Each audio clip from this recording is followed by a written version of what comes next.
Okay, I see. I'm going to do this with reference to this book, which, as Paul mentioned, was published 30 years ago this year in the Material Culture series, edited by Professor Daniel Miller in the Department of Anthropology. And I'd like to say thank you, Danny, for being brave enough to launch this book on the world.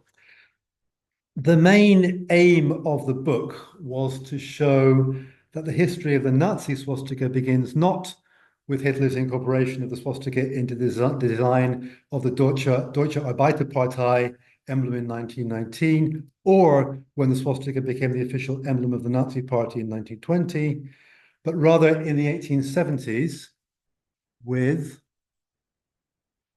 Heinrich Schliemann's excavations at Troy. Just having difficulty changing the slides. Is there a problem? Should I turn the light down a little bit? Oh, it's that one, right. Thank you. What I've got here is a terracotta spindle whorl, which this is a photo I took actually in the exhibition of Trojan artifacts in the British Museum a few years ago. And it's the first time I've actually seen these things in the flesh, but these are spindle whorls for spinning, and they have the spinning motif of the swastika on them. And I'm putting this next to the Nazi flag credited to the Holocaust Memorial Museum collection. And the aim of the book was to show that the history of the Nazi flag begins with Schliemann's excavations at Troy, which was an unusual approach to take, but hopefully I will show you why I think it was the right one. Because if we begin in this way, we have to see the history of the Nazi swastika as an aspect of the history of colonialism, specifically how through Schliemann's excavations at Troy, the Hindu swastika became Europeanized, racialized, and understood as an emblem of conquest. This also affects how we understand the swastika after Nazism. When I wrote this book, I included a reference to desecration of 150 Allied war graves at Nijmegen in Holland, with Nazi slogans, swastikas, and neo-Nazi symbols in 1993. At that time, it was also reported that Heil Hitler had been sprayed on the entrance to the cemetery. In 2022, in response to a rising level of far-right violent extremism, the state of New South Wales in Australia followed the example of the state of Victoria and passed a law that waving the Nazi flag or displaying memorabilia bearing swastikas could result in going to jail for a year, along with a fine of over $100,000. In New South Wales, 31 incidents of displaying the Nazi flag had been reported to the police in 2020. A section in the New South Wales bill allowed for the swastika symbol to be used in academic, historical, or educational settings, thus allowing for its display by Hindus, Buddhists, and Jains for whom it has religious significance, which is an important point.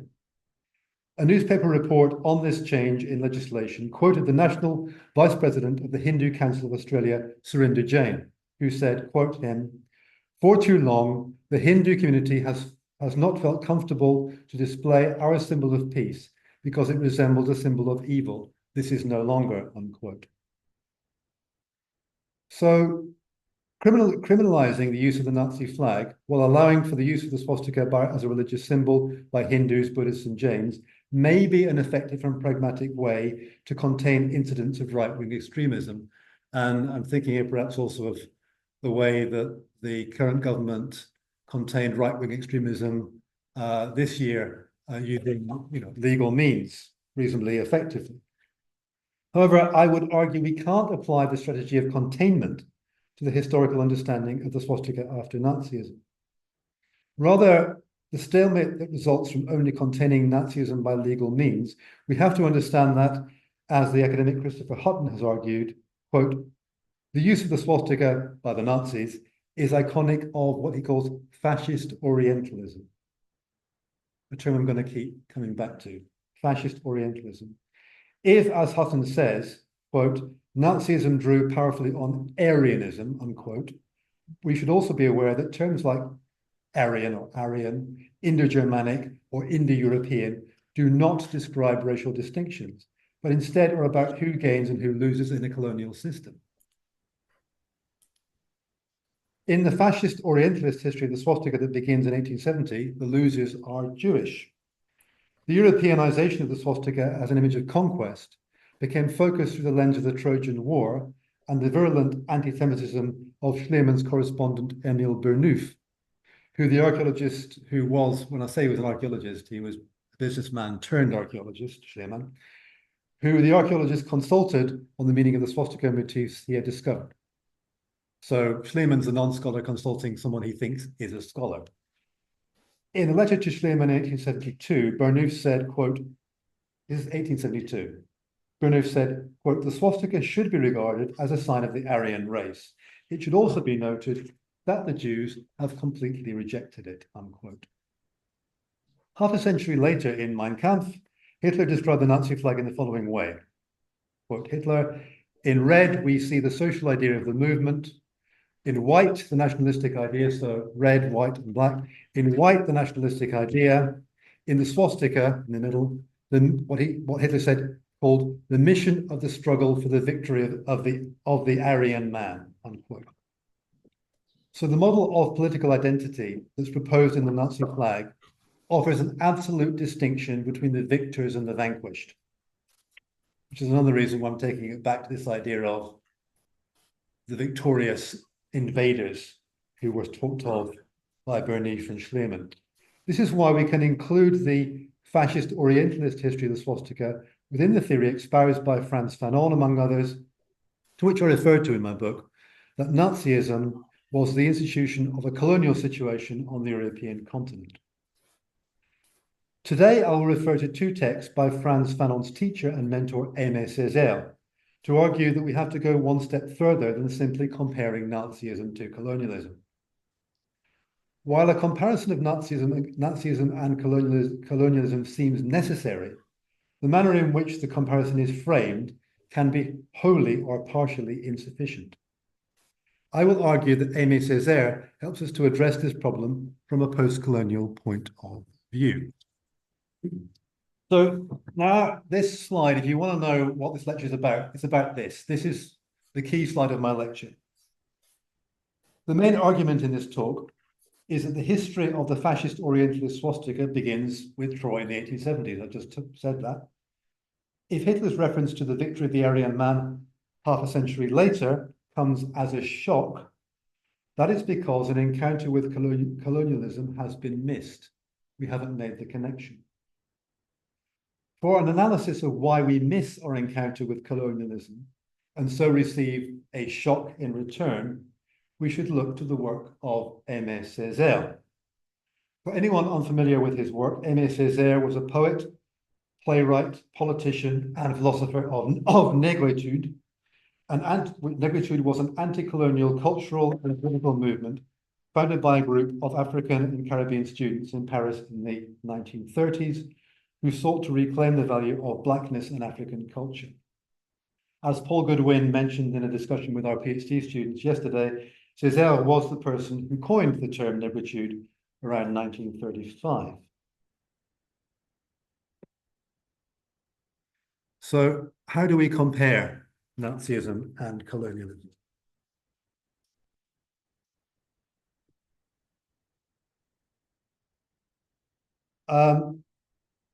Sorry, I'm going to go back to Césaire for a second. Oh, we missed a slide there, I think. It's not coming up. Oh, there we go. Got there in the end. These are the two texts I'm referring to. One of these two texts by Aimé Césaire, the one over there and furthest from me, and The Dogs Were Silent, is a lost drama about the Haitian Revolution of 1791 that Césaire wrote in 1943 during the censorship imposed in Nazi-controlled Vichy, the Nazi-controlled Vichy regime in Martinique. This text has only just appeared this year in the public domain, in French and in English. Published in the original French by Duke University Press this year with a parallel translation and an excellent introduction by Alex Gill. I recommend we have a look at it.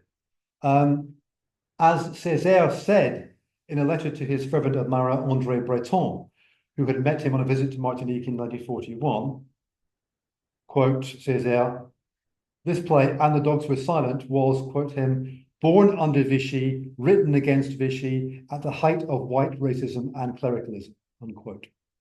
Now, André Breton, interesting in himself. Breton's dialogue with Césaire is an indication that Césaire and Césaire's wife, Suzanne, were engaged with surrealism and thus with psychoanalysis, which in turn influenced his thinking on fascism, liberalism, and revolution. And incidentally, fascism, liberalism, and psychoanalysis are the three things I've been writing about for the past 30 years. So I feel very at home with what Césaire thinks and how he writes. The second text, nearest to me, much better known, well, known because the other one is totally unknown. Second text, Césaire's polemic Discourse on Colonialism, published in 1950, is widely known and acknowledged as a canonical work that exposes the myth of benevolent colonialism, which I'll say more of later. I will now begin to sketch out how this problem of comparison between Nazism and colonialism exists today and how I addressed it in 94. I will then turn to Césaire's texts and how they help us address this problem. So, a general problem. It crops up again and again. Yes, let's compare Nazism and colonialism. Some people say, no, you can't, it's facile, it's a silly way to think, you know. It's just, you know, you're just being obvious. So I'm saying, okay, so I'm thinking we have to do it. How do we do it? How do we compare? Anyone here who's seen Jonathan Glazer's film, The Zone of Interest, released in 2023, cannot fail to have noticed that it emphasizes the colonial aspects of the Nazi project. As Jonathan Shamir says in an essay on the Zone of Interest, the film focuses on how the administrators and functionaries of genocide flourished. They made a good life for themselves by being given complete power over a vanquished population from whom they could plunder freely. So Shamir in this essay says, quote him, the film's visual language emphasizes the aspect of Nazism, this aspect, i.e. colonialism, while linking the project to the colonialisms that inspired it. The Zone of Interest is composed almost entirely of wide shots. In the domestic scenes, the camera's view bumps up against the overbearing wall between the family home and Auschwitz, capturing the claustrophobia of the gated community. But in nature, when it's out there in nature, it luxuriates in the expansive landscapes, replicating a capacious colonial gaze. Rudolf, this is the commander of Auschwitz, rides his horse through the fields with his son in a scene that recalls classic Western films. So I think he's picking up on the point that Glazer may be making. This is the end of his quote. Back to what I'm saying.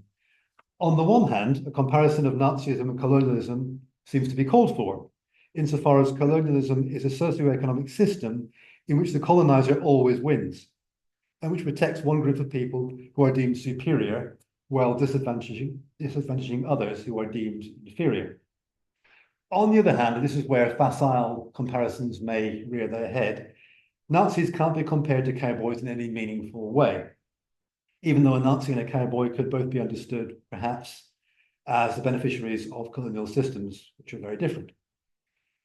But in this context, in the swastika constructing symbol 30 years ago, I wrote about Sam Fuller's film Verboten of 1958, in which, at the close of World War II, a wounded American GI is tended by a young German girl in the ruins of her home. You can see the drama developing here. The soldier points to a swastika armband and a portrait of Adolf Hitler and says, quote the soldier, "That's an old American Indian sign that Hitler took from us." When the girl stares at him, uncomprehending, the GI points to his epaulette and says, "The 45th Division used to wear the swastika right here. We had it long before little Adolf got the idea." So Verboten presents the American denazification program as victorious over little Adolf and the remnants of the old regime, and its self-conscious attempt to reclaim the swastika is part of this project. You know, we're taking it back from Adolf. This is the noble aim of the film, it seems. However, as is obvious in the GI's identification of the swastika as an old Indian sign, in defeating Nazism, not only do we not defeat colonialism, we may reinforce it.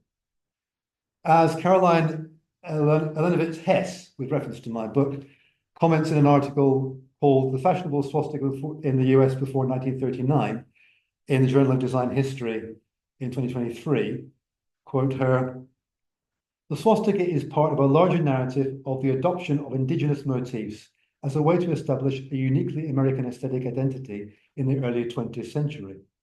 As part of what the art historian Elizabeth Hutchinson dubbed the Indian craze, Native American arts were increasingly appreciated and collected by white Americans from the 1890s onward.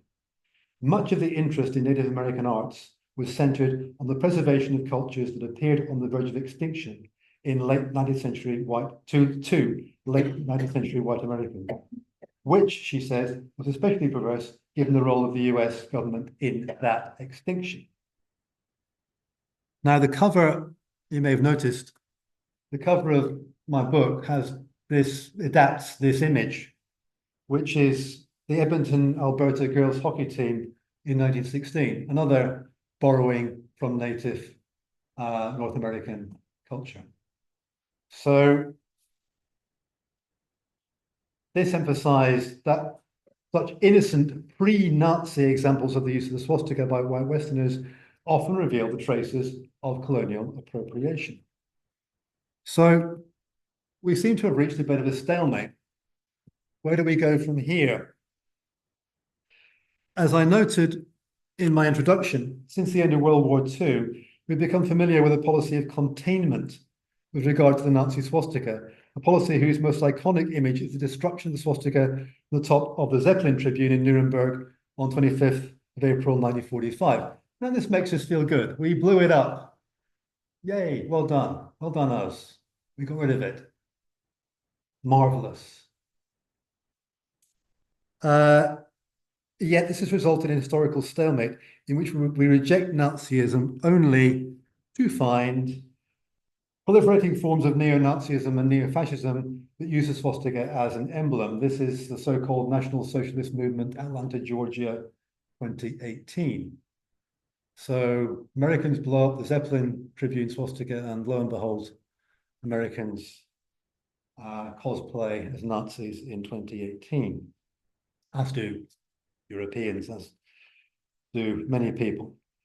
So this historical stalemate leads to a bifurcated history of the swastika after Nazism, in which the Nazi swastika is seen as an aberration. And this is a historical question. How do you do the history of the swastika? Well, apparently what you do is you say, there's one bad example and tons of good ones. Nazis bad, everyone else good. Now, that may even be the case, but I don't think it's good history. And here we see, this is the kind of popular BBC journalism. The world loved the swastika till Hitler stole it. Boo hiss. But also, it's not just popular. In a review of my book in 1996, David Mayer said, well, I read Quinn's book, and I wish he'd done the global history and not just done Europe, because then he could have taken the sting away from Nazism. And nonetheless, he did show how linguists, folklorists, archaeologists, philosophers, and psychologists lent their expertise in the Nazi construction of the symbol. Also shows how the symbol promoted Nazi racism and helped unify the various classes through Aryan supremacy. Well, that's the bit I did. The bit I didn't do was what he said I should have done, which I'm saying, no, we're avoiding the issue. We've got to have an encounter with colonialism of some kind in the right way. How do we do it? This is where I turn to Aimé Césaire and his philosophy of history. And if any of you want to delve into this further, Peter Adamson, who's a philosopher associated with King's, has done a wonderful podcast called The History of Philosophy Without Any Gaps, where he does a whole set of lectures on African philosophy, which he also does negritude as well. So dive in, it's brilliant. Peter Adamson, History of Philosophy Without Any Gaps, it's called. But focusing now on Césaire and his philosophy of history. From Césaire's point of view, Nazism is evidence of he's not just an isolated example, it's evidence of the failure of Western civilization to embrace a post-colonial viewpoint. Without the benefit of this post-colonial consciousness, our encounter with colonialism is always missed and our understanding of colonialism is always partial. There are two related reasons for this. First, because colonialism is seen through a liberal and democratizing lens of assimilation, which entertains the possibility of a socio-cultural exchange between the colonizer and the colonized. As in, people might say, well, the British did marvelous things in India. Second, if colonialism is seen through the lens of liberal assimilation in this way, the truth of colonialism, namely that it is a zero-sum game that only benefits the colonizer, comes as a shock to you when it happens. This is what Césaire, in his Discourse on colonialism, referred to as, in French, un choc en retour, a shock that comes back to you. It's sometimes called the boomerang effect, although Césaire, was a francophone and never used the English phrase, in which, to quote Césaire, one fine day, the bourgeoisie is awakened by a terrific choc en retour. The gestapos are busy, the prisons fill up, the torturers stand around, the racks invent, refine, discuss. So this takes you back to my key slide and why I link the swastikas of 1870 to Hitler via this notion of a missed encounter with colonialism. And if you miss the encounter, you'll get the shock. As he says, one day, things will turn around, a party will be elected, that party will then abolish democracy, and you'll be surprised, shocked, disturbed, but hey, you should have seen things through a post-colonial lens. Well, what does that even mean? In order to avoid an encounter with this choc en retour, we have to seize the historical initiative on Nazism that is offered by a post-colonial viewpoint. This is why I'm introducing these two texts, And the Dogs Were Silent and Discourse on Colonialism. What interests me particularly is how these two texts articulate Césaire's philosophy of history, in which the unprecedented event of the Haitian Revolution, which is the historian Simon Gikandi has commented, quote, was apprehended as a threat to white civilization itself, is the unique point of view from which colonialism and fascism can be properly understood and encountered. Césaire's alternative to the rude awakening of the choc en retour is the seemingly impossible event of Black emancipation and a post-colonial challenge to the French Revolution, which exposed the inadequacy of the French Revolution's ambitions for liberty, equality, and fraternity. So when you put the French Revolution against the Haitian Revolution, the French Revolution inevitably is found wanting. As Césaire puts it, when Toussaint, quote Césaire, when Toussaint Louverture came on the scene, it was to take the Declaration of the Rights of Man at its word. It was to show that there is no pariah race, there's no marginal country, there are no accepted peoples, unquote. It hardly needs to be said this statement is also a refutation of Vichy Martinique, the entire Nazi project, and by implication, Donald Trump and J.D. Vance. What may be less obvious is that it's also a refutation of the assimilationist environment imposed by French rule in Martinique. In an interview in 1967, Césaire referred to how the romance of assimilation depends on forgetting the principle that there is no pariah race. Césaire said, quote Césaire, I still remember a poor little Martinican pharmacist who passed the time writing poems and sonnets, which he sent to literary contests, such as the Floral Games of Toulouse. He felt very proud when one of his poems won a prize. One day he told me that the judges hadn't even realized that his poems were written by a man of color. So on Césaire's terms, a better candidate for a shock than this poor pharmacist could hardly be imagined. To demonstrate the importance of grasping the history of colonialism from a post-colonial point of view, and thus avoiding this choc en retour where we go, what the hell happened? It is worth noting that the very understanding, Paul and I were just discussing this before the lecture, the very understanding of colonialism as a socio-economic system in which the colonizer always wins and which protects one group of people who are deemed racially superior while disadvantaging others depends on modes of thought that emerged in the wake of the Haitian Revolution. The Haitian Revolution founds, as a post-colonial event, founds a discourse on colonialism, which is unique to itself. A foundational text here is Baron de Vastey's The Colonial System Unveiled of 1814, a powerful assertion of Haitian independence, and a systematic and detailed exposure of what Vastey calls, quote him, this secret full of horror, the colonial system, white domination, blacks massacred and or enslaved. A warning, if you're going to read this text, it is a catalogue of horror and torture on purpose, but I'm just saying that's what it is. As Vastey, with names attached, by the way, as Vastey puts it, the colonists of Haiti, this is a brilliant quote, quote him, passed their lives under the shelter of the abominable prejudice they had created. A sentence which could serve equally as a description of what we see in the zone of interest. So we've come back by a long route via the Haitian Revolution to the zone of interest. And this is hopefully, you'll see what I'm saying could be a way to make that kind of comparison properly, rather than simply saying, hey, cowboys are a bit like Nazis, but not really, are they? So back to Troy. Accounts of colonialism as a socioeconomic system, which also include, this is important, subsystems of culture and scholarship, also dispel the illusion, as Césaire put it in a speech on culture and colonization in 1956 at the Présence Africaine conference that year. It dispelled the illusion that, as he put it, colonization is a civilizational contact like any other, and all borrowings are equally good. That colonization is just natural exchange. He says, no, it's not. Quote him, quote Césaire.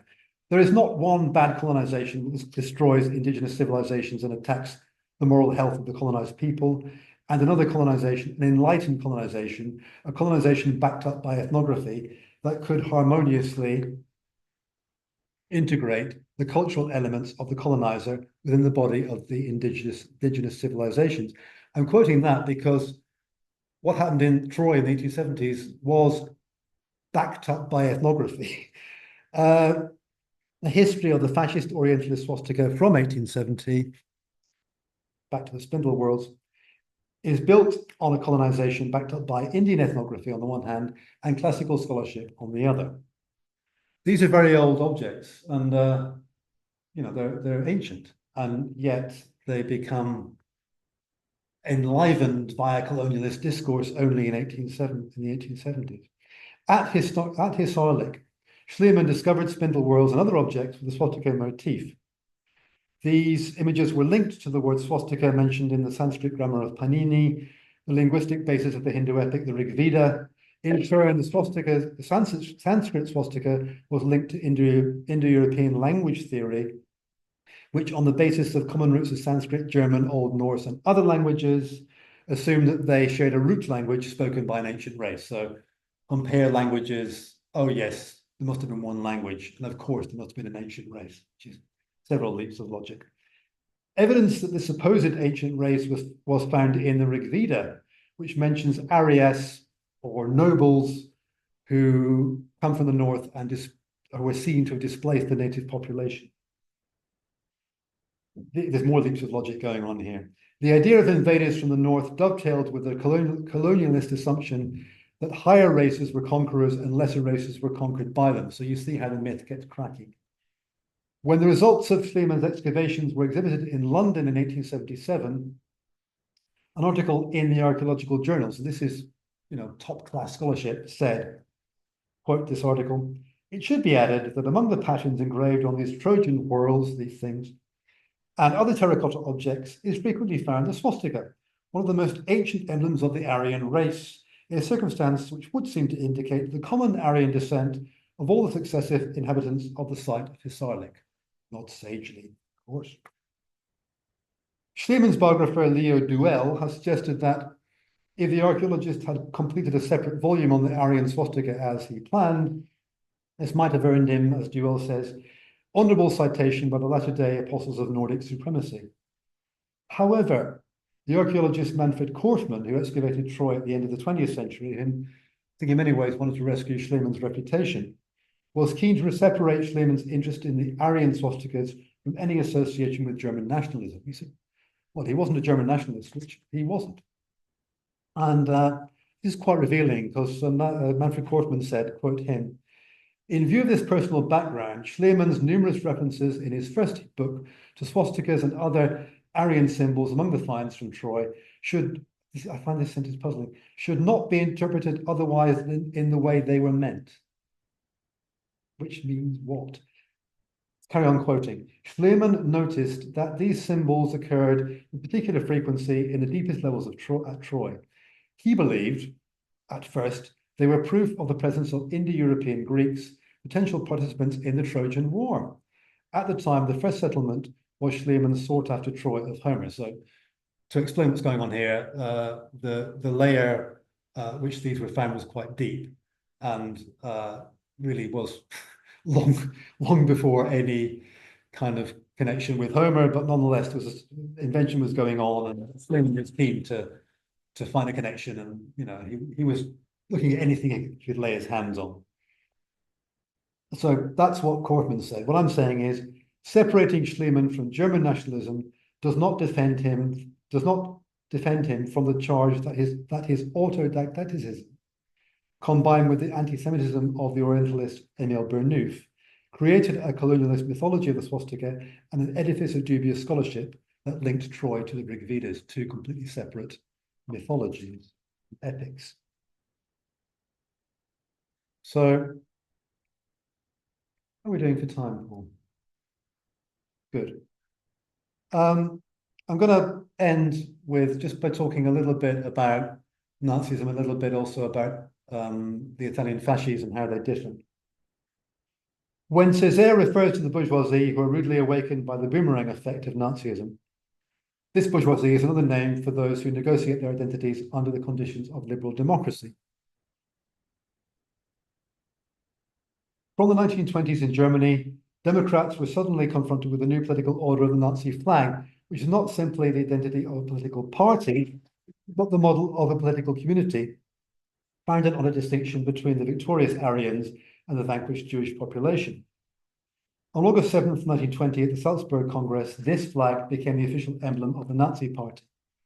13 years later, on March 12, 1933, President Paul von Hindenburg and Adolf Hitler issued a decree stating that henceforth the black, white, and red old German imperial flag was to be flown together with the swastika flag, replacing the constitutionally mandated black, red, and gold flag of the Weimar Republic. On September 15, 1935, the Nuremberg race laws included the Reich flag law, which declared that henceforth the swastika flag would constitute the official national flag of the German Reich. Jewish people were forbidden from raising the new German flag with the swastika and displaying the national colors. The shock, to use Césaire's term, for the inhabitants of a democracy is not simply that they might be included among the vanquished Jewish population rather than the victorious Aryans. It is that in order for anyone to be a citizen of this new Germany, they had to agree with this fundamentally undemocratic fantasy distinction between Aryans and Jews. Hitler's account of the inclusion of the swastika symbol in the Nazi flag is careful to place his own contribution center stage. It was literally, of course, a design stage to this, which Hitler took pride in going over in Mein Kampf, and also to emphasize his intention to move decisively into a political space beyond democracy. Although, as I have shown, the fascist Orientalist idea of the swastika as an Aryan symbol existed before World War I, and the swastika had been proposed as a potential symbol of the Deutsche Arbeiterpartei before Hitler joined the party on 12th of September 1919, it was Hitler who saw the potential for an image that could work not simply as the emblem of a party, but as a way to break with democracy.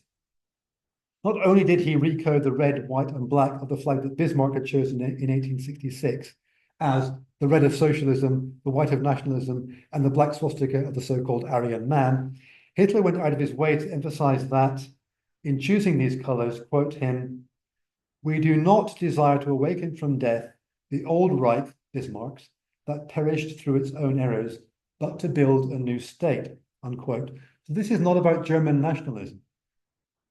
The black swastika that is named as a symbol of the Aryan man is a deal breaker with democracy. It alone ensures that in the Nazi state, there is a political community of the victors who exist within the law and a non-political community of the vanquished who exist outside the law. Again, we refer back to the zone of interest. The house, the fence, the camp. It is worth noting that there are many images from the Nazi period that show groups of people, rather grotesque, who have been marshaled into the shape of a swastika. This is Berlin policemen in 1934. This, I think, shows that the swastika is not simply a national symbol, but a means of configuring a new kind of political community that separates the new order in Germany from liberal democratic states. This new kind of political community is in some ways presaged by Italians fascism. Anyone spot the fasces here? Did you know that the arms of the Lincoln Memorial? Right.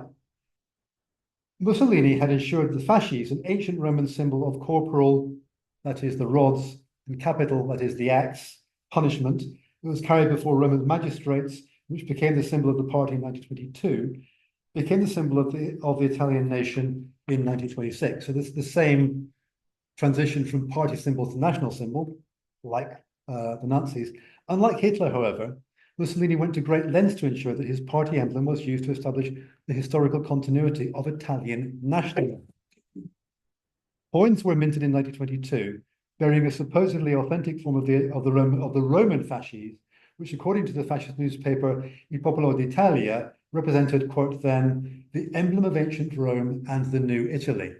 So remember I said, Hitler said, no, this is the new Reich, not the old one, whereas Mussolini's going, yeah, it's the same. In 1923, at the prompting of Mussolini, Italy's Council of Ministers declared that the new coins would display the fasces on one side and the portrait of the reigning king, Victor Emmanuel, on the other. Although Mussolini's fasces is intended to convey the principle that might is right, there is nothing about the Italian fasces that signaled the abolition of liberal democracy and the founding of a new political community on the basis of such an abolition. This means that we can look at this image without tearing our hair out and getting the heebie-jeebies. My contention that the Nazi swastika is not simply a party symbol or national symbol, but a means of configuring a new kind of fascist colonialist political community, means that we have to be careful how we use the term branding in relation to the Nazi swastika. And I gave a talk on this issue a long time ago, the V&A, on a conference on branding with Naomi Klein and others. And I just want to go through why we can and cannot use that term.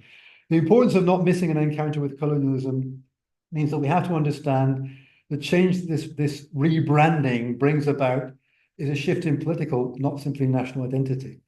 When the Nazis came to power in 1933, swastikas began to appear on everything from wallpaper to children's toys. It was a selling point, prompting Joseph Goebbels to introduce the Law for the Protection of National Symbols on 19th of May 1933 to protect the Nazi agenda of national awakening.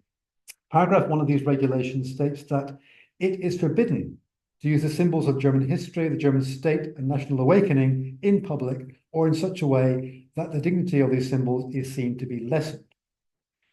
These regulations brought in a system for the immediate confiscation of unsuitable objects without compensation, i.e., if you put a swastika on a football, you're going to get fined, and jail terms for anyone selling them. However, no restrictions were placed on stick pins or lapel badges. To put this in its starkest terms, the Nazi swastika, when on the loose in public life in 1933 as a new Germanic brand that could be applied to any and every object as a way to boost your profits, was getting in the way of a radical political project, the rebranding of German subjects within a new national community in which the legal winners were separated from the extra-legal losers. The name that was given to this rebranding of German subjects was National Awakening, which should be distinguished from the differentiation between national brands with which we are now familiar. Take one example of this kind of differentiation. Audi was once advertised on British TV with the slogan, Vorsprung durch Technik. While one could argue that after World War II, car makers in Germany became safe repositories for national pride that also reshaped the non-German view of brand Germany for the better. The Nazi swastika does not so much taint the German brand or diminish it as proposed something which was supposed to supersede and invalidate it. So I'm coming to a conclusion now. As I draw to a conclusion, I hope I have sufficiently emphasized that we should see the Nazi swastika as central to a project to use the colonial distinction between the victor and the vanquished, going back to Troy, as the basis for a new political identity. In this regard, one of the more interesting citations of my book in the past 30 years is by Michael Dillon Rogers in an article for Modern Intellectual History in 2016 about the evolution of the political theorist and Nazi fellow traveller Carl Schmitt's thought during the First World War. Rogers makes the interesting claim that swastika may have made a difference between the earlier, more liberal democratic Carl Schmitt and the later Schmitt who was the devotee of National Socialism. Rogers says, quote him, in 1915, Schmitt appears to have experienced a Catholic reawakening of sorts through his reading of a pamphlet called Wiedergeburt, Rebirth, by an author referred to only as Mirandensen, unquote. Rogers claims that Mirandensen is not traceable, but it's nonetheless likely that Schmitt is here referring to an anonymously authored pamphlet published between January 14 and December of that year. This pamphlet contained militaristic nationalism and Catholic theology and prominently displayed a swastika design on the masthead. At that time, still a relatively esoteric symbol of the radical right. Rogers attributes Carl Schmitt's religiously inflected rebirth to his decision to embrace the view that submission to the political authority of the state was equivalent to submission to God. Schmitt, the admirer of Nazism, understood this as emerging in a local hegemony that supported a global order of powerful states. So the state is like God. Following Aimé Césaire, I just thought it was interesting that, in this case, the swastika was the transition from liberalism to fascism. Following Aimé Césaire, I've argued instead that this distinction emerged in the laboratory of European colonialism from which the fascist Orientalist swastika emerges in the 1870s. This colonial model of a fixed hierarchy and an absolute identity is what enabled Hitler to propose a design of the Nazi flag that could subsume Bismarck's Reich within a new kind of political identity that referred the swastika as a symbol to the victory of Aryan man. One lesson that we learned from the history of the fascist Orientalist swastika that still applies in the 21st century is that political parties that offer a program of national renewal and a return to collective greatness are not simply make a claim on your vote. They are questioning your status as a citizen of a liberal democracy. As Césaire pointed out, this may come as a shock. 2 days ago, swastika flags flown during Donald Trump boat parade in Florida Newsweek. I'm going to end with this. In addressing the question, is Trump a fascist, which is everywhere at the moment, it's a historical question. And you get lists. Take this one, take that one, take the other one. Oh yeah, maybe he's a fascist. In addressing the question, is Trump a fascist, which is a question about how we think about history, I think the best place to start would be to work out the relationship, which isn't far from the surface, between Trumpism and the Haitian Revolution. Thank you.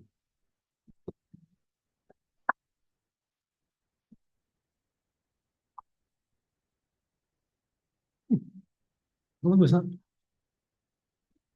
Oh, good.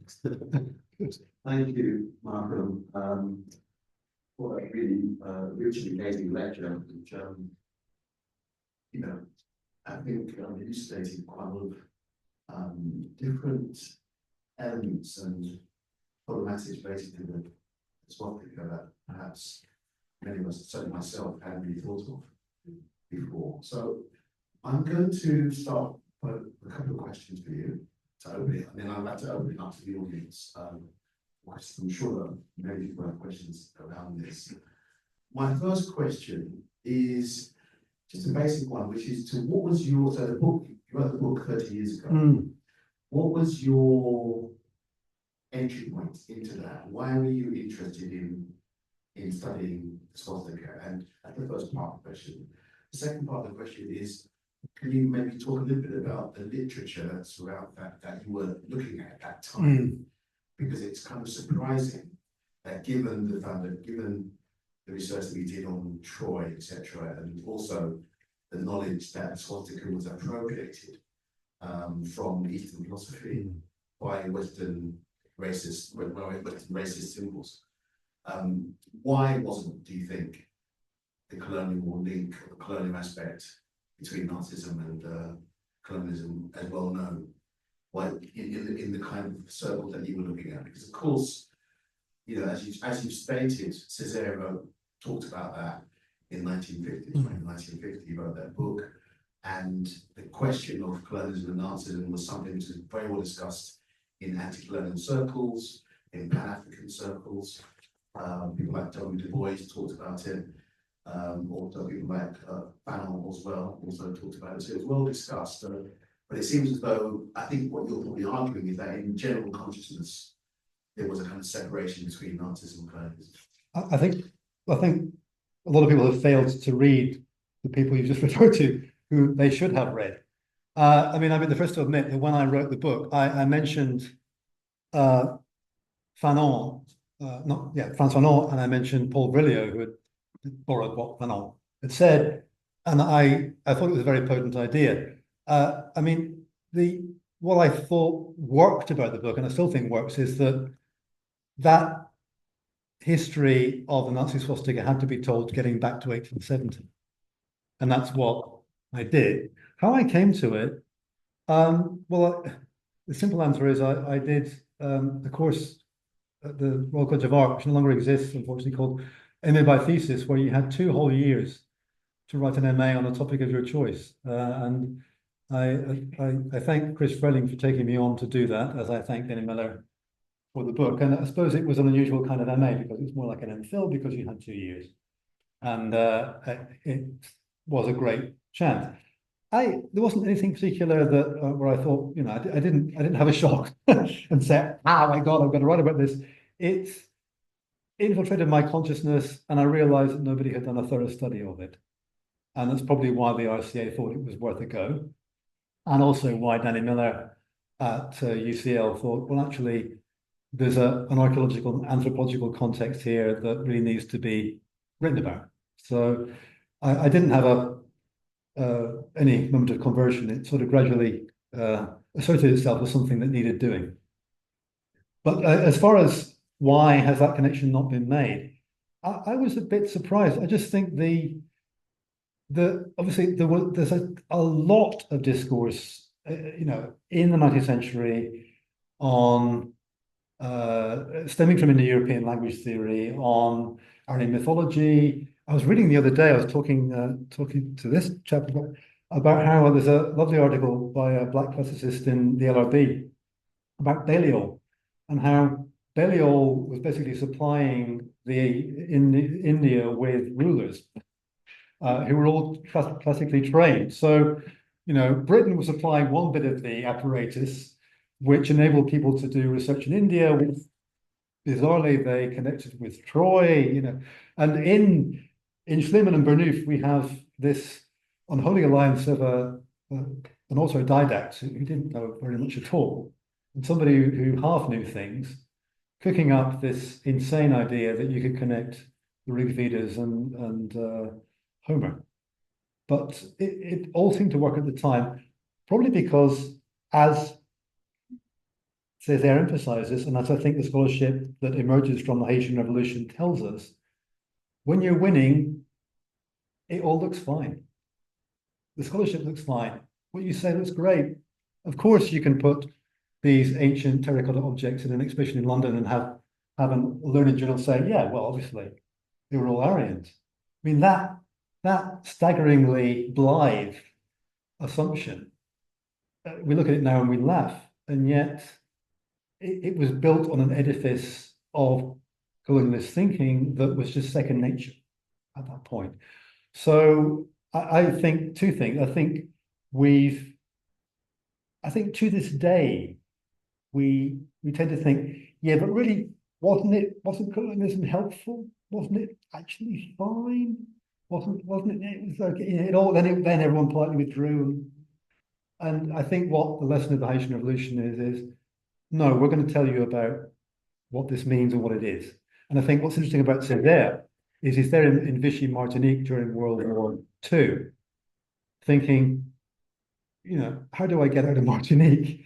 And how do I get out of the Vichy control? But also, he was, I think, involved as a politician in the way that Martinique became a département of France after World War II. And I don't think he ever saw that as a good solution. So he's unhappy both with the assimilationist discourse, and of course he's unhappy with fascism. And to my mind, he's looking to the Haitian Revolution for a form of a body of thought that could inform negritude and help anyone look at colonialism and say, well, look at it in this way, from the post-colonial event and from the post-colonial discourse that it generated. So, yeah. Thanks, Malcolm. There's a quick housekeeping question. Can we get questions online? We can get questions from online. I was going to ask also the microphone's going to be up over here, Zoom people. So for the discussion section, you might move it. Of course. Okay. So I say, But I suppose to sum up what I just said, Paul, I think this is hopefully something we might do more work on. I think this text of Césaire, which has only just appeared and been published. I think it opens up a bit of a dimension of research and scholarship that we might want to look at it closely, because it's just, I suppose my point was, it's bad history to say one bad example and 100 others. It's also bad history to say, wasn't Nazism just like colonialism? No, it wasn't. So how do you do it properly?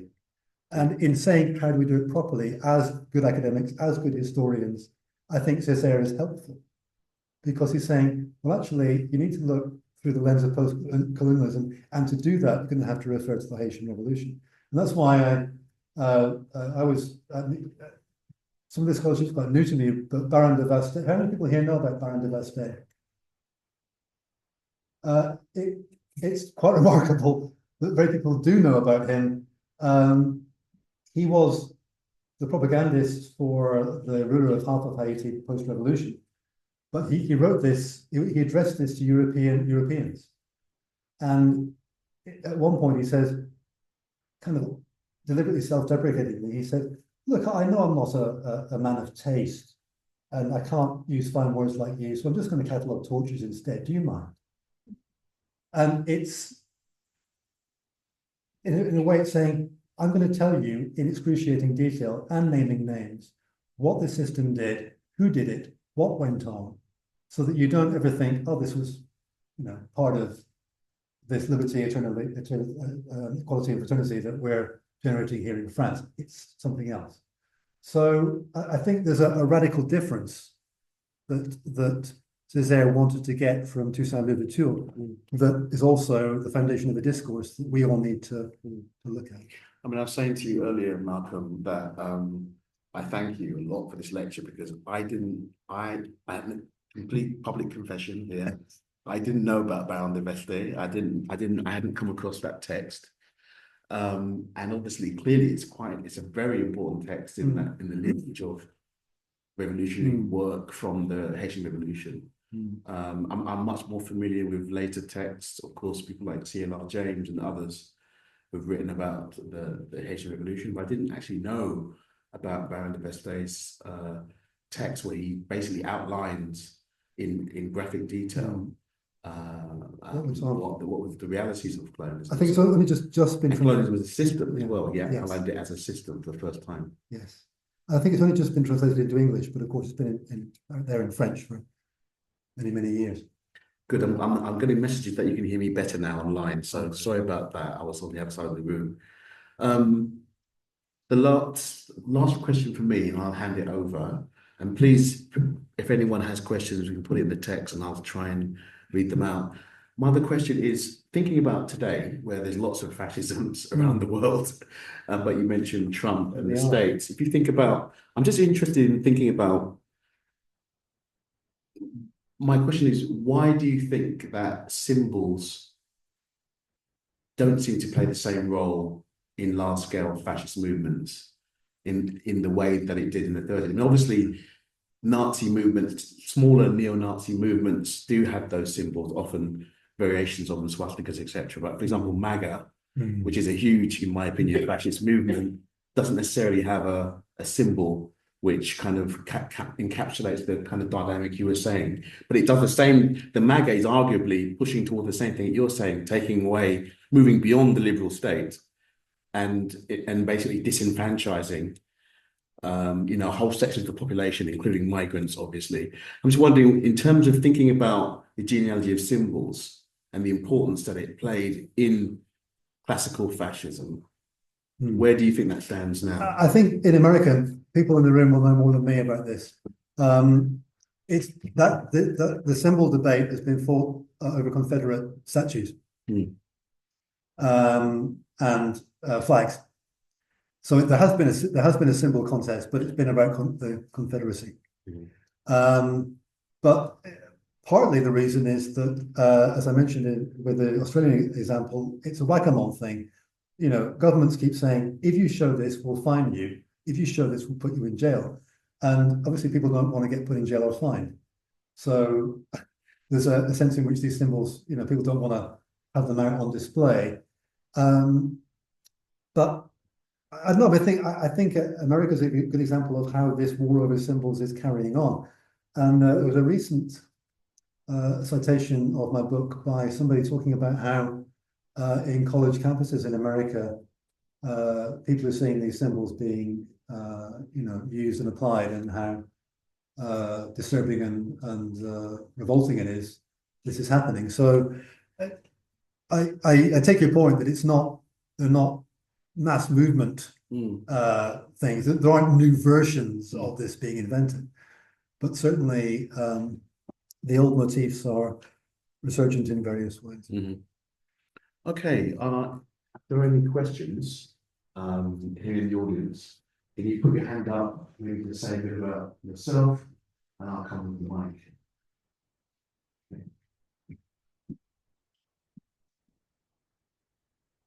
I'm Nick. I'm not an academic, not a student. What I am is a veteran of the punk movement and the difficulties around the use of politics in the punk movement and to anti-colonialism. I've got one thing, one question. Yeah. When you were talking about how the swastika is not a lot of those symbols are used in the mass movement. I think partly that is because nobody can pretend they don't know what swastika is. When fascism, apart from the hardcore people, even in this country, when you look at the British movement and the British National Party and people like that, National Action, they don't use swastikas as their official symbol. You see them on people, but you see some wheels and things that are Similar. Obviously, swastika. So I think partly that is because people don't use swastikas now, apart from the really hardcore, because you will not ever get mass acceptance of policy that has got swastika. So they come in by the back door. Yes, it's completely. That's my point. No, I think you're exactly right. My question is, when you when you said that you can't really compare fascism or Nazism more specifically to colonialism, or you can, but it's not a very good fit. I mean, my understanding of colonialism comes from my interest in Native American culture and what happened to Native Americans when the Europeans arrived in America. And my understanding of what happened in the Nazi period in Europe is that those two things were relatively similar. Yeah.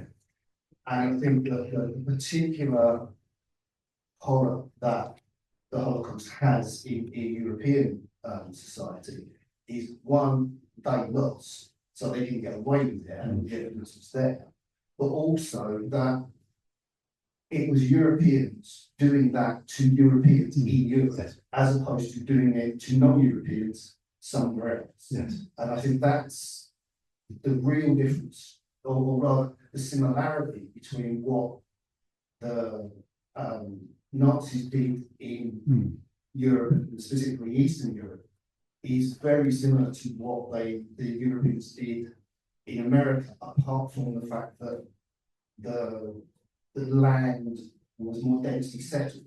Yeah. So they had to exterminate people in order to take the land rather than push people further and further back. I agree. The point you've made was also made by Césaire. I think. Martin, could you briefly just, people can't hear the question, could you briefly just? Oh, sorry, yes. Just repeat. No, well, first of all, you made a very cogent point about how the mass movements on the far right these days can't use swastika symbols, and often they're dissimulated and margin. You know, they're on the margins, but they're bubbling away, but they're never front and center. And I totally agree. You're also saying, well, we can't compare Nazism and colonialism. In a sense, I'm saying we can and we must, and we should. And Césaire makes the same point you just made. He says, well, what is brought home to Europe is what was done elsewhere. But in a sense, well, it's not simply a geographic point. It's not simply saying, now we see in Europe what we saw over there. What the point I'm making is this question of the system. And what I wanted to do was to point out that in the construction of the so-called Aryan swastika, there was a colonial imperialist subsystem at work, which generated ideas, scholarship, writing, theories, barmy connections of the Rigvedas and Troy. But nonetheless, it was a system. And that system is similar to other colonial systems insofar as there's a winning group and a losing group. There's people who get appropriated from and people who appropriate. There's people who, the Indians weren't inventing myths about Troy. It was Europeans saying, well, let's connect the Rigvedas to Homer. So it's a question of what's important to me is a question of the zero-sum game. That if you win, I lose, and vice versa. And it's that Césaire focuses on, because I wanted to focus on this notion of shock. And he says, if you think, like the pharmacist, that nobody cares that you're black and they're happy and they accept your poems, one day you're going to get a rude awakening, because actually they do. And you don't want to see yourself as the loser in their game, but you are. So it was that question of assimilation and the idea that, which I still hear frequently, colonialism wasn't so bad, the empire did good, and so forth and so on. And if you look at things in a systemic way, you cannot argue that. It doesn't work. So I suppose all I'm saying is, Césaire made the same point as you, but I was making a different point from Césaire's writing about the connection between false consciousness and a shock that comes when false consciousness falls apart. Just to say that I think Nick is absolutely right that the colonies were often testing grounds for new weapon systems, new ways, new policing methods of oppression that they wouldn't have been able to do to test, in the metropole. Tested the efficiency in the economy and then brought it back, and that's been clearly documented, and that's continuing to happen now. Even in the Middle East, what Israel is doing, testing very advanced weapons systems and technologies, in Gaza and now Lebanon, which will then be used for other theatres. So that's I think it's a very cogent point. Any other questions to Maria?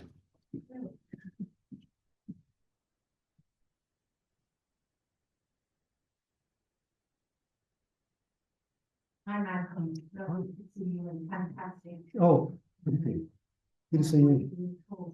I was a student of Malcolm, so, Malcolm, this is really kind of the reason I've actually attended this talk is because of this parallel with today. Yeah.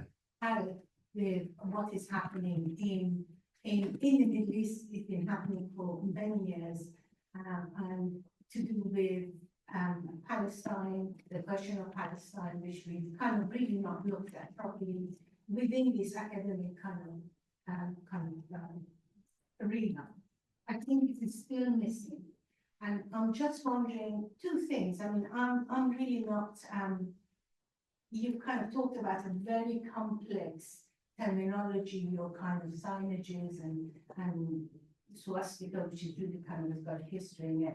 I'm just wondering, in terms of its relationship to colonialism, first of all, I've got to say that I contest the term post-colonialism because we just don't have it right now. It's not happening. Second is that can we draw parallel between Zionism and colonialism and with the terminologies that you're using? Can we draw that kind of those kind of parallels? Can we relate it to what's happening today as a way of being effective for future? Have you seen The Zone of Interest? The film? Have you seen the film? Hand up here who's seen The Zone of Interest? Right, I think I'm right in saying that the director made exactly that point you just made in a speech, did he not? Which was obviously quite controversial. I think the connection with Gaza was being made in that film. The idea that there's a cozy part and a not so cozy part, to put it in a very basic way. So I think that people other than me are in fact making that connection, and Zone of Interest has the director was intending to make those kinds of parallels. The other point you made about post-colonialism, it may be the case or may not be, I'm not qualified to say whether we could say now that post-colonialism exists, but certainly for Césaire, the event of the Haitian Revolution was a post-colonial moment, historically, that generated its own discourse, quite aside from what happened historically to Haiti and the debt that was laden on it by France and the subsequent occupations, invasions, which have led to a situation of renewed horror now in Haiti. I think we've got to separate the revolution and the discourse it generated from the history of Haiti as an island. So I think that we can look historically through a post-colonial lens, and in fact, that's what Césaire, I think, is asking us to do in order to realize any kind of post-colonial consciousness in the present. Then we have to look through the lens of a post-colonial moment. I suppose, and I was wondering whether I should say this, but it's worth saying, why not? I grew up Catholic in a place that was designed to exclude Catholics. Designed to exclude Catholics. That was the point of Northern Ireland. It was invented to keep Catholics out. So I do know a bit about this. I know a bit about assimilation as well, when they used to send us to Tullamore Forest Park to meet the other side. And we got on very well for a couple of weeks and then went back to the same old, same old. So I know how assimilation works. I'm reassured on a recent visit to Ireland that the post-colonial reasoning that created Northern Ireland doesn't really seem to work anymore. And the border doesn't really seem to exist in a meaningful way. That's great. But so I suppose we all have our own experience that we bring to these questions. Mine comes from Northern Ireland. So, yeah. Okay. I'd like to apologize because I can hear that I can see that many people online are not being able to hear the questions, and we'll definitely try to fix that for our next lecture. But I'll just like to quickly read out a couple of questions, Malcolm. Yeah, sure. So one is that, have you noticed that the location of these symbols that could be associated with the far right fascists are now on the skin Yeah. as tattoos. That's one comment. There was a link about The Guardian, but also a question from Nick Brown, PhD student at Chelsea. Thanks for the really enlightening talk. Sorry, not specifically about the swastika, but I was curious on your view about how Césaire's thought is and isn't being invoked in contemporary debates about 20th and 21st century history. For example, the boomerang effect, the central metaphor used in Kojo Koram's recentish book on the contemporary political repercussions of the British Empire. I believe his work is also being invoked in some debates about Germany's own relationship with its imperial past, drawing together the historics, Oh, right? yeah, yeah. The genocide in Namibia, and the treatment of figures Historians like debate. actually Mbembe in Germany. Yeah. Sorry, a bit of a long-winded and convoluted question. Yeah, I mean, it's funny. I read I think Césaire and Fanon have slightly fallen out of fashion lately. They're seen as belonging to a particular era. And there's quite a good article by T.J. Clark on Fanon in again in the LRB. You can tell I spent a lot of time reading the LRB, where he said, look, in view of what we have now, climate crisis, resurgent fascism, suddenly Fanon looks pretty good again, pretty relevant again. And I just thought that book by Césaire, which I just kind of happened upon, because somebody on Blue Sky was the guy who did the translation and the introduction. It's just arrived, and I think it makes an interesting parallel with discourse on, because everyone knows discourse on colonialism, and a lot of people say, well, it's a polemic, it's not really a proper academic argument, and so forth and so on. But I mean, what's interesting to me about Césaire is that he was philosopher, politician, poet, playwright. In a place like this, these are the kind of people we should be looking to, who understand how to move culture and how culture moves things along. So I think there's a lot more one could do with Césaire. I just think, as far as Germany is concerned, I don't know current debates. One thing, a few years ago I wrote favorably. Has anyone here ever seen Hans-Jürgen Stieberberg's film Hitler, a film from Germany? It's a director called Hans-Jürgen Stieberberg. The film is called Hitler, ein Film aus Deutschland, Hitler, a film from Germany. Anyway, it's a huge epic, several hours long. And it begins with what I always thought was the most beautiful thing. That Stieberberg quotes Heinrich Heine from the 19th century. And the quotation from Heine is, thinking of Germany in the night, all my rest has taken flight. And you think, oh, I see what you're doing. You're saying you can't read Heine anymore, because if I say thinking of Germany in the night, of course I'm thinking of Hitler, aren't I? Not Heine.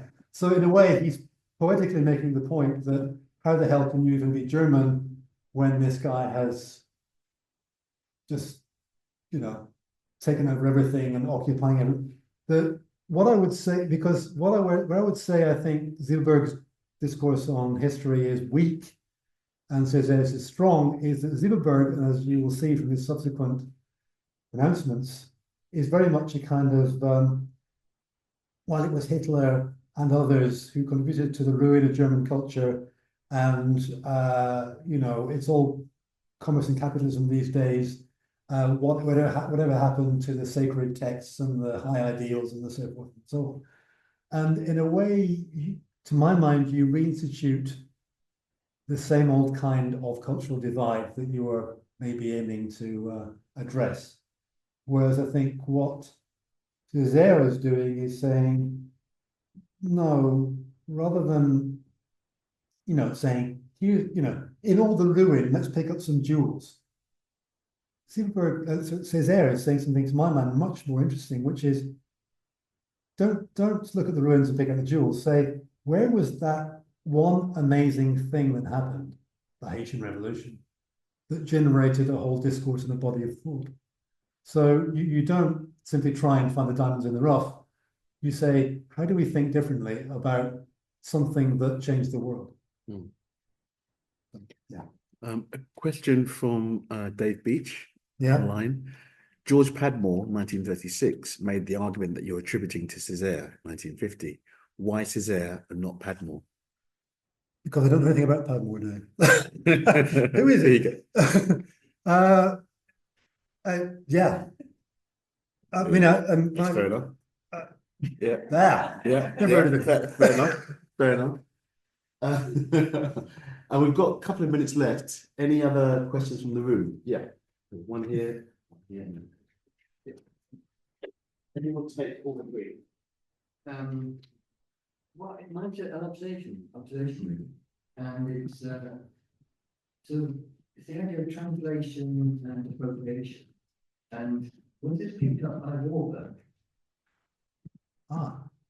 Because Warburg says the idea of people finding these the trauma in symbols and it's passed on and diluted, etc.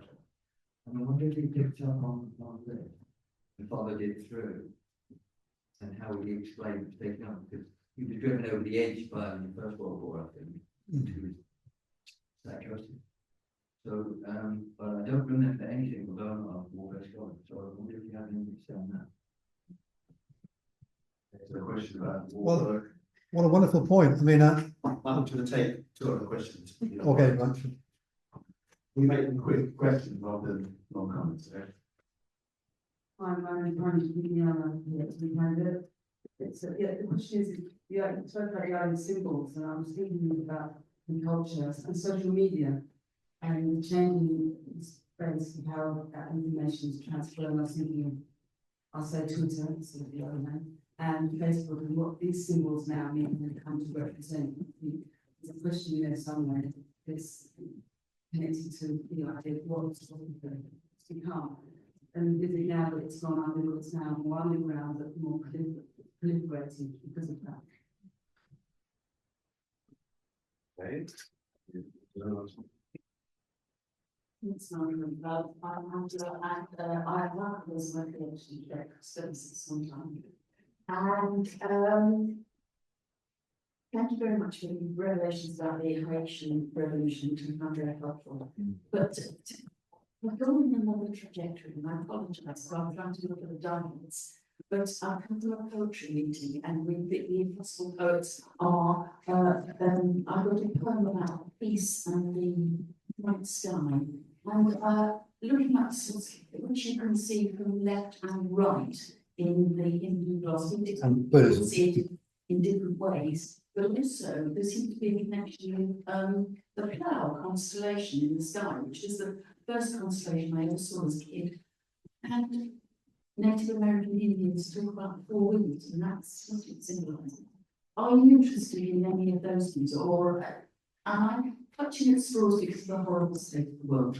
No, no. No, I mean, hang on. I'll begin with that one in the end. There's one of the books that I looked at when I did my book was a Smithsonian publication by a guy called Robert Wilson, Thomas Wilson, about swastika, and he's basically cataloging. At one point in the book, he actually says, "Oh, look, there's some on the carpet." And this is the difficulty. You see, you can see it everywhere, and if you want to. And indeed, what intrigues me is Schliemann, desperate to prove his Trojan thesis, going, "Oh yes, fine." So it becomes a way to generate a discourse. It becomes a way to get a conversation piece, if you like. That is why we have to be careful about ethnography and say, for Buddhists, you see it a lot in Japan, for Hindus, for Jains, it has particular religious meanings, and let's not muck about. Yeah. But that's why when I put up that slide from the reviewer who said, yes, Quinn's done all this about Europe, but why didn't he do the global? I don't personally think that talking about other examples draws this thing from Nazism. I think what draws this thing from Nazism is talking properly about colonialism. So in one sense, yes, another no.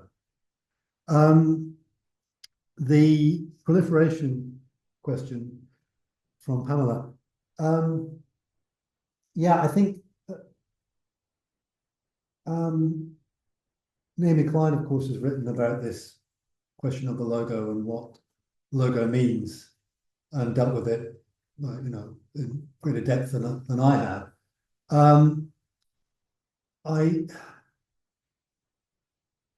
The funny, this continues that story about when I did the logos on Radio 3.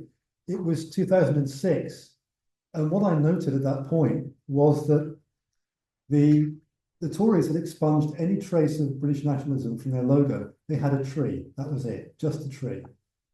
And Labour had a rose, and the Lib Dems had a bird. And I thought, these are all garden-based motifs. So it was actually a moment when every single party in the country had decided to be non-nationalistic and green. So I suppose what I'm saying is that even politics at certain points, you know, strives to put its nationalistic ambitions in the background and look corporate and, you know, greenwash and look friendly and approachable and so forth and so on. I'm pretty sure subsequently the Tories reintroduced the flag into the trees. Well, I think they did. But at that point, everyone had retreated. So I'm interested in this kind of push and pull between the political and the corporate. Of course, we're in an era now where some corporations are more powerful than nations and governments and are behaving in disturbing ways. I won't name names, but we can all think of them. And that worries me. I haven't thought, I must say, what that means in terms of symbols and symbology. I mean, I suppose for the past decade or so, I've been looking at liberalism, not fascism. So I think, but it intrigued me at that point in 2006 when all the political parties in this country had retreated from any mention of the nation. And that's since come back, certainly with the Tories, in a quite interesting way. Warburg, of course, I'm delighted, by the way, that the Swastika book is in the Warburg library. I'm really pleased about that. It's a refugee institute. I don't know enough about Warburg, but I think you know more than I do. But I think that all I would say is I think that art historians, whether they're Warburg or anyone else, have to think carefully about what happens when they cross cultures and combine cultures and mix cultures. I'm not saying it's not possible. I'm just saying I have to think carefully about what's going on. That's a bit of a lame answer, but I know so little about Warburg, I'm afraid. Yeah. It kind of the criticism or what you're pointing out about the symbol, it could actually shine a light on what Warburg missed out, you know, on to do with colonialism. Hmm. So, you know, these so-called art historians, the gods of this, you know, reflects back to them. Adrian Rifkin does it with the idea of the queer history. Yes. So, you know, it brings these people back into play. Yeah. And to re-examine them again. Well, I'm looking forward to actually seeing the new. Have you seen the new building? I haven't. Oh, yeah, I'm looking forward to seeing it because, of course, there is a brand new Warburg for us all to enjoy. We can. It used to be you have to go into some kind of little office and there was a chat behind the desk, but now it's much nicer. So we should all go and have a look. So I'd like to close there. Thank you very much. And Malcolm, thanks so much No, for thank brilliant you. Thank lecture you. and a fantastic discussion. I think opened up lots of questions that we can then follow up on. We talked about the idea perhaps of doing some kind of further reading on this. So I think that we would should. would be great. And thanks to everyone online for joining us. And please look out for the next TrAIN lecture next month, which will be letting you know very soon about that. There's also thanks to everyone for coming tonight. Yeah, thank you so much. I really And appreciate it. stay, we've got half